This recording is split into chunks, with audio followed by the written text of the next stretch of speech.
What's up, Penguins fans? Happy Tuesday. It is September 20th, 23 days now until puck drop for the 2022-2023 Penguin season. And yes, behind me over here, for those that are watching on YouTube, there is Skipper the Penguin, one of the only stuffed animals that is at my house right now. And yes, he sleeps in the bed with me. I have no shame in it. So if anyone is wondering why he is in the picture, well, there you go. So again, I have no shame in that.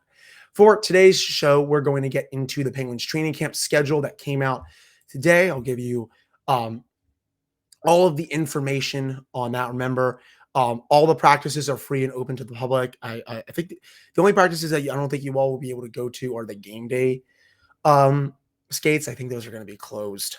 We're also going to get into some fun scrimmage lines and pairings that, everyone says do not read into it. And I would say this as well, but, I'm going to read into it just a little bit.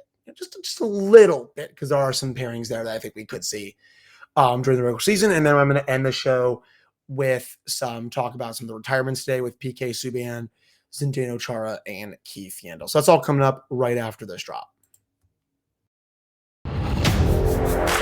You're Locked On Penguins, your daily podcast on the Pittsburgh Penguins, part of the Locked On Podcast Network, your team every day.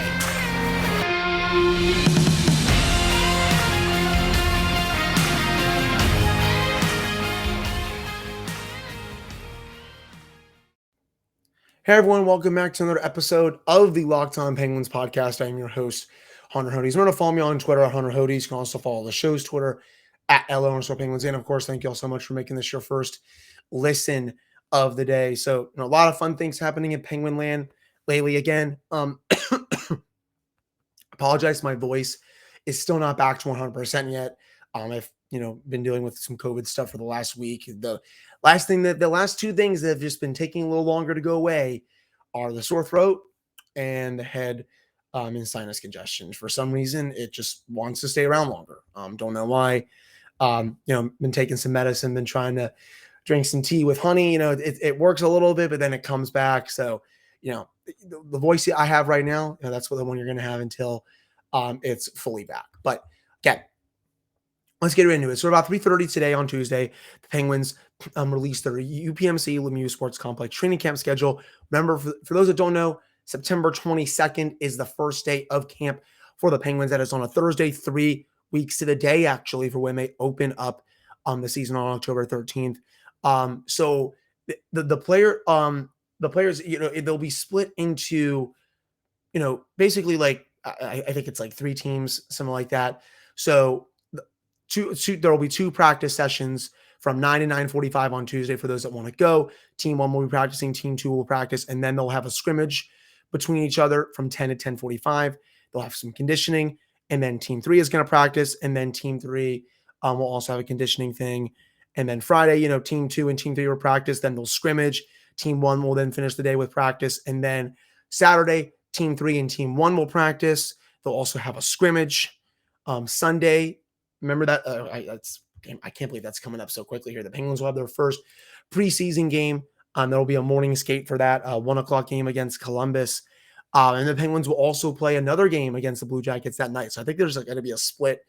I think it's just going to be like a split team, couple of preseason games. They'll have a day off next Monday. They'll have a game against Detroit next Tuesday, so a week from today. And then, a lot of practices after that, some scrimmages on the 30th and all that stuff. And then they'll officially wrap up camp on Friday, October 7th, October 8th. So the camp will be going for about a couple of weeks. But again, for those that are thinking of going on Thursday, I'll repeat this for you all again. Team 1 and Team 2 will practice at the same time on 2 different rinks. They'll scrimmage, they'll do some conditioning, and then you can watch Team 3 practice and all that stuff. And I believe everything will wrap up at around 1:30 p.m. Eastern time. A lot of fun stuff going forward with the Penguins. And I also should tell you all, the Penguins have added forward Brooklyn Kalmakov to the Penguins training camp roster. You can find their updated roster on the website. I have no idea who the player they added was. I will say that right now. I know you all you're all going to tell me, well, it's your job to know who that is. I have never heard of that player in my life. I usually know most players, I think, in hockey. He's probably just a camp body. I'm not going to really read too much into it, to say the least. It was also nice the last couple of days. I always love when the Penguins do their season ticket delivery. I think it's honestly one of the best things they do right before camp. You really get to see a lot of the players just, give back to the fans and, meet some of the most diehard Penguins fans out there. And, it was really cool to see Sid speak to the media about everything. And especially how he did confirm that he got pretty lit up at Nathan McKinnon's cup party. He did say that he's hoping to host one again as soon as this year. But it's nice to see that, Sid's not a robot 100% of the time, to say the least. Chris Tang, he was delivering tickets, Ricard Raquel, Brock McGinn, Evgeny Malkin. Basically everyone that was on the team was delivering tickets on Monday. They've been doing that, I believe since I was like in middle school. I'm pretty positive. Probably since before I was on social media. So, I'm glad that they keep doing this. It's a great way to give back to the fans and just show how much they matter to the success of this team. And, it's great that, the Penguins, they just have, this team just has such a very passionate fan base in general. So loved that as well. I guess we'll quickly get into some of the scrimmage lines and pairings that we saw today. So as always, great to see Jake Gensel, Sidney Crosby, and Brian Rust. They have their little fun. And again, these are very informal, that you basically just, you come in, you have a skate before camp, you're screwing around with your teammates. Zucker was with Malkin and Heinen. Maybe we'll see that line this year. Maybe we weren't. But another forward line that, we did see was Drew O'Connor, Teddy Bluger, and Brock McGinn. And I do think there's a chance that could be the fourth line this year if O'Connor does beat out Ryan Poehling and Josh Archibald and a few other players for that 12th forward spot. So pretty straightforward lines there. I'm not really reading too much into those. I mean, obviously you're going to see Jake Gensel, Sid, and Brian Rust on the top line for most of this season, unless, the line does struggle. And, it has at times, which means, you can probably just flip flop Ricard Raquel up there or whoever you want to put in. Hang on. Or something like that. Sorry, I had to take a sip of water there. But, those are very informal, but, I like that we're seeing some lines that, there's a decent chance that those will be some established lines, especially if O'Connor is able to really be impressive in camp. I'm going to get to the rest of the lines that we saw in that scrimmage coming up right after this commercial break. There's some interesting deep pairs in there that I've been talking about on the show during the offseason that, we're starting to see even before camp starts. And I do think you're going to see those once camp officially does start. But before we get into that, Bet Online. It's the number one source for all of your pro and college football betting needs and sports info this season. You can find all the latest football league developments, game matchups, news, and podcasts, including this year's opening week's games. Bet Online is also your continuous source for all of your sports wagering information, including live betting, esports, and scores. The fastest, easiest way to check in on all your favorite sports and events, including MLB, MMA, boxing, and golf. You can head to the website today or to use your phone to learn more about the trends in action. That is Bet Online, where the game starts.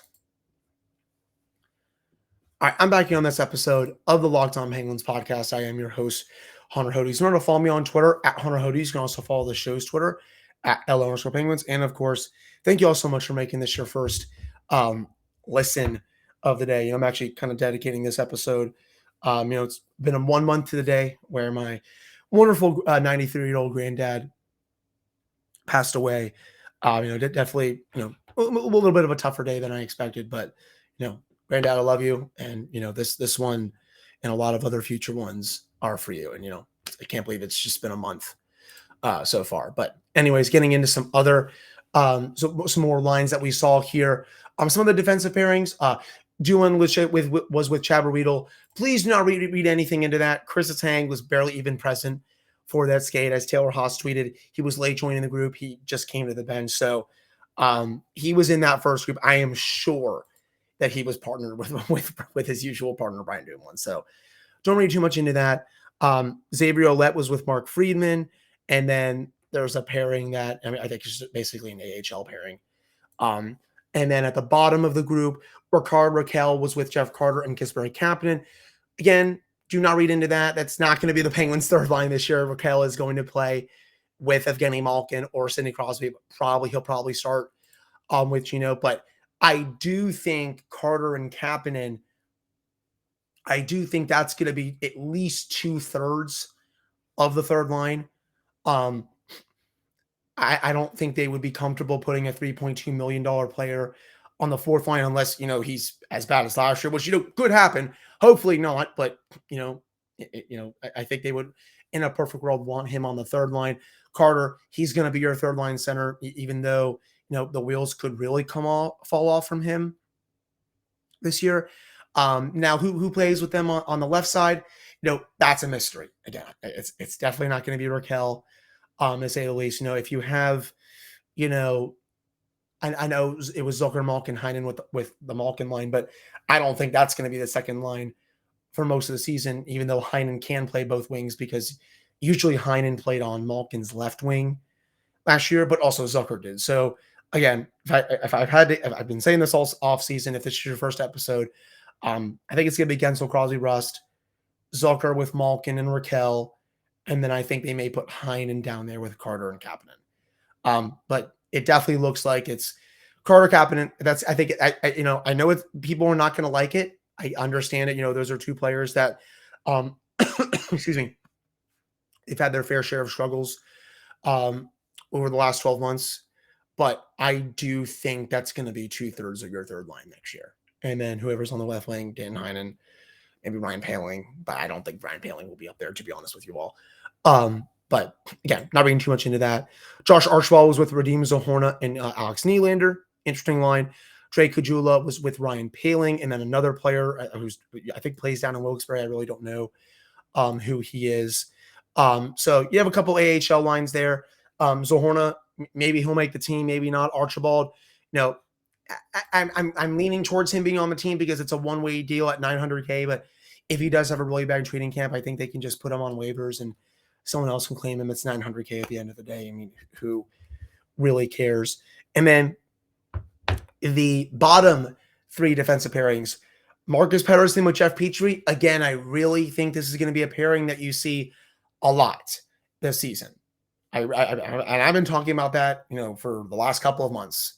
Basically, I really do think this is a line that the Penguins like. This is a line. This is a pairing that Mike Sullivan is going to like a lot. It makes a ton of sense just because, Pettersson, he's the defensive player who can sometimes cover for Petrie, and, Petrie can handle those minutes.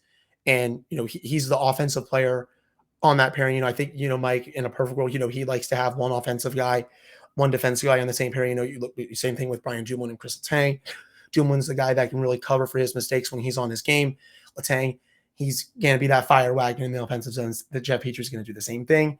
And then we also had the pairing of Ty Smith and Jan Ruta in this scrimmage. Again, if I had to make a guess right now, I do think you are going to see that be the third pairing when the season starts. And yes, I'm talking about this as well. I know the Penguins can send Ty Smith down if they want to. He's waivers exempt. It wouldn't hurt them. Believe POJ, because I think he's on a one-way deal now. He would require waivers.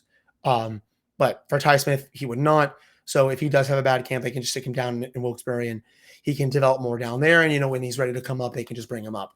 In a regular world, not a regular world, but I shouldn't even say a perfect world, because if Smith just, plays to his strengths, he will make this team. He has talent. Look at the underlying numbers from his rookie season. Look at the hockey's prospecting numbers. Watch him play. Great with the puck on his stick. His skating is unmatched.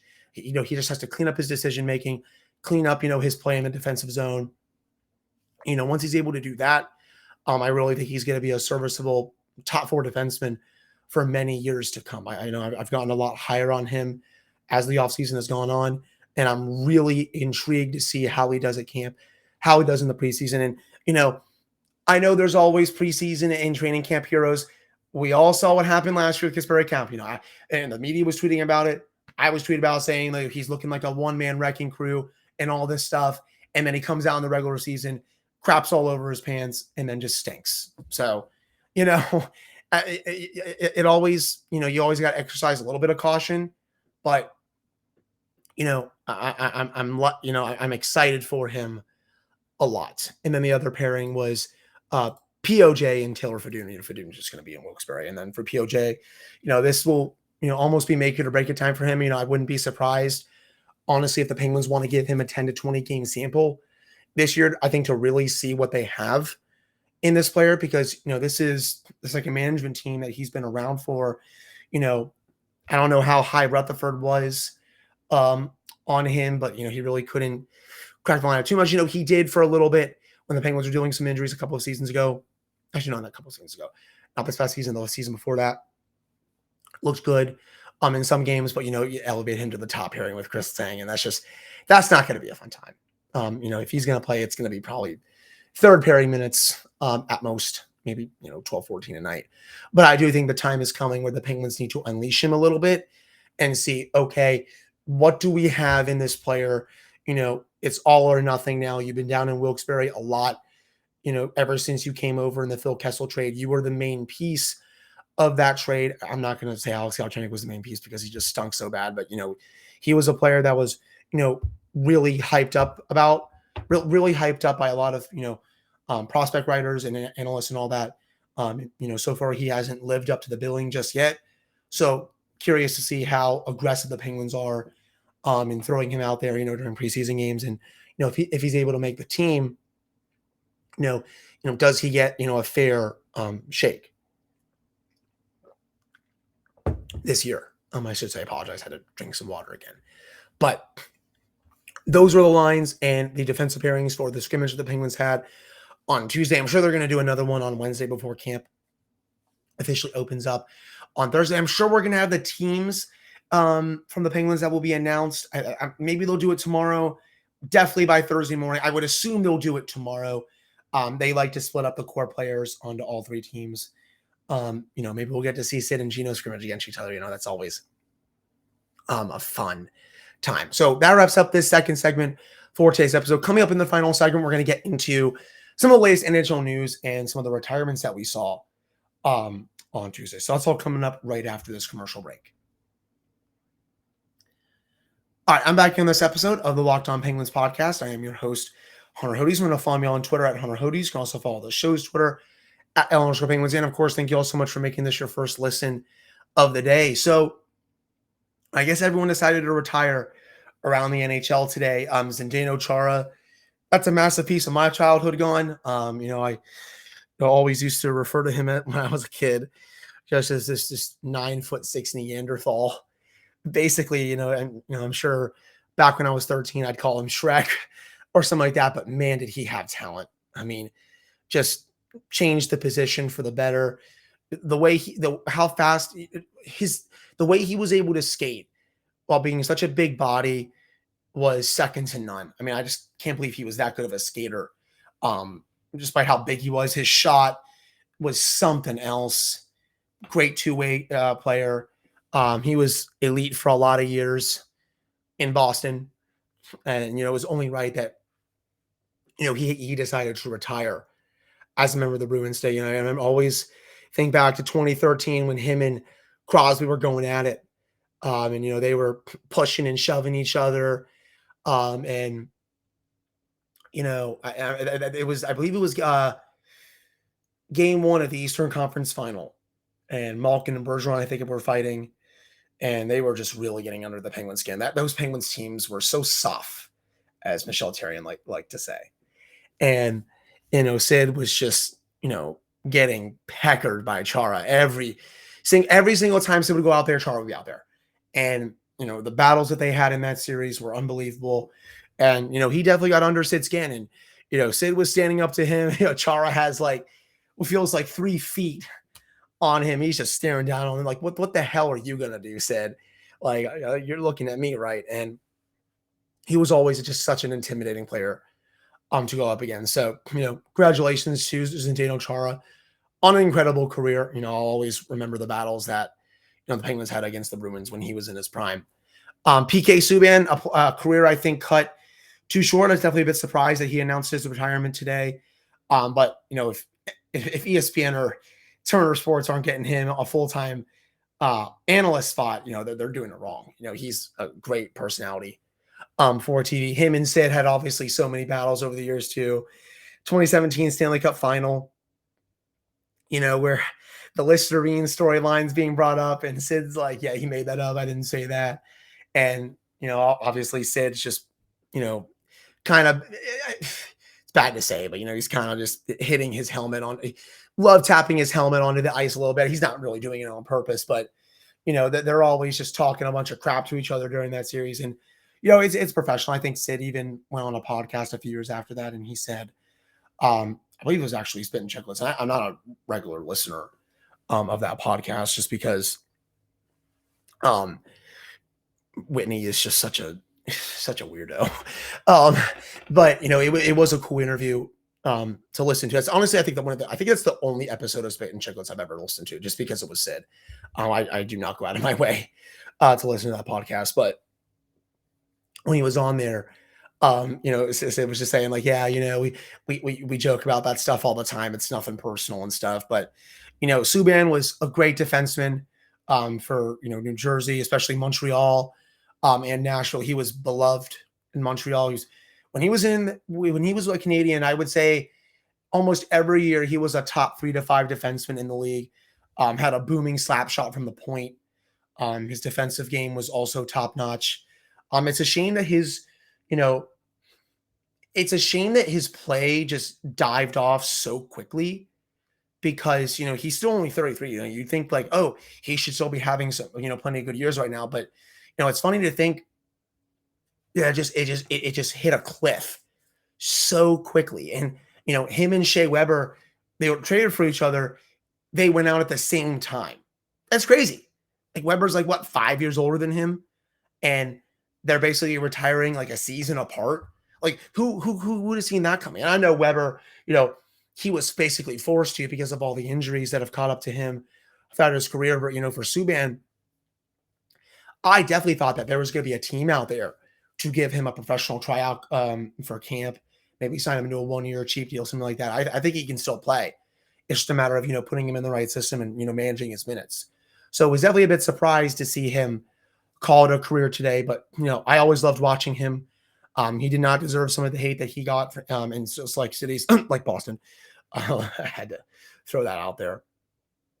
But he was really good down in Nashville, really freaking good in Montreal. I mean, I remember watching his first game back there, and tears were coming down his face. I think the Canadiens owner who was there, she was just crying as well. The whole fan base was crying just because of how much he was loved in that city. So congratulations on a great career, PK. Hope to see you on TV. And then for Keith Yandle, he was a true Iron Man defenseman, was able to play in so many games, good in both zones. Can't really think, of too many battles against the Penguins over the years. But, he was always a fun player to watch. Had a nice shot, had a nice first pass, good skating ability. But it was crazy how he was able to stay healthy for almost all of his career and not miss a lot of games. So congratulations to Keith Yandle as well on a great career. Congratulations to all three on tremendous careers. Chara, he'll 100% be going to the Hockey Hall of Fame. PK, probably not, probably the Hall of Very Good. And the same with Keith Yandle. But, still all three very good defensemen, the last 10, 15, and then, dating back 20 plus years for Zdeno Chara. That will do it for today's episode of the Locked On Penguins podcast. I really appreciate all of you listening to this one. I'll have another episode for you all on Wednesday. We'll get into some more training camp stuff and a couple of other things that I do have planned for you all as well. So again, thank you all so much for listening, and I will talk with you all on Wednesday.